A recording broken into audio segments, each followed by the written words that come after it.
আসসালামু আলাইকুম ভিউয়ার্স, কেমন আছেন সবাই? আশা করি সকলে অনেক অনেক ভালো আছেন। সো আজকের ভিডিওতে আমি আমাদের ফ্রি ফায়ার রোস্টিং কমিউনিটি নিয়ে কিছু বিষয়ে কথা বলবো, যেটা না বললেই নয়। আমাদের রোস্টিং কমিউনিটিতে এমন কিছু কিছু পাতি রোস্টার আসছে, এমন কিছু কিছু ছাপড়ি রোস্টার আসছে, যারা কিনা যখন যারে মন চাই তারে নিয়ে রোস্টিং ভিডিও বানায় অ্যান্ড তারে বিরুদ্ধে যে কোনো প্রকারে একটা খুঁটিনাটি প্রুফ খোঁজে, আর যখন প্রুফ পায় না তখন নিজের ইচ্ছা মতো মন করা প্রুফ বানায় অ্যান্ড সেই প্রুফের উপর লজিক দিয়ে ভিডিও বানায়। আর যেই প্রুফ আর লজিক কোনোটারই কোনো ভ্যালু নেই, বলতে গেলে ভ্যালুলেস লজিক, ভ্যালুলেস প্রুফ।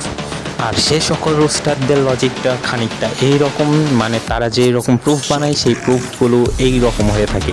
মানে বাজারে এক ধরনের বেলুন কিনতে পাওয়া যায়, হ্যাঁ, আপনি যদি ফার্মেসির দোকানে যান তাইলে পাওয়ার সম্ভাবনাটা বেশি থাকে, মানে ওইগুলোতে একটু বেশি থাকে, যেই বেলুনটা হচ্ছে একটু চিকন টাইপের আর লম্বা হয়ে থাকে। আর সেই বেলুনে মনে করেন ওই সকল রোস্টাররা কিছু লোশন বলেন, সাদা কালার শ্যাম্পু বলেন, ভিতরে ঢেলে দিয়ে বললো যে আয়াম সজীব আমার মারে রাত্রেবেলা আইসা কি জানি আকাম কইরা দিছে, দেন এই যে এইটা প্রুফ, এইটা পইরা আসছিল, আর এই যে এই বেলুনের উপরে আয়াম সজীবের নাম লেখা আছে।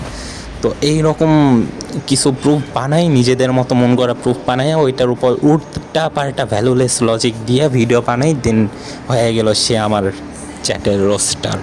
আরে ভাই, রোস্টিং কমিউনিটিতে থাকতে গেলে, রোস্টার হইতে গেলে সেই যোগ্যতা লাগে, যে এটা তোদের নাই। একটা কথা বলি ভাই, আই এম সজীব তোদের মতো এর ওর পিছে মানে হুদাই একটা করে কোনো লজিক ছাড়া, কোনো প্রুফ ছাড়া কথা বইলা একজন কন্টেন্ট ক্রিয়েটরের নামে উল্টাপাল্টা এলিগেশন দিয়া ভাইরাল হয় না, এত দূর আসে নাই। এত দূর আসতে হইলে যোগ্যতা লাগে, ব্রেইন লাগে অ্যান্ড সততাও লাগে। সো ভাই, যদি এই কমিউনিটিতে টিকে থাকার ইচ্ছা থাকে, এখনও সময় আছে, ভালোভাবে কন্টেন্ট ক্রিয়েট কর, ভালোভাবে চল, তোকেও পাবলিক সাপোর্ট দিবে, আশা করা যায়।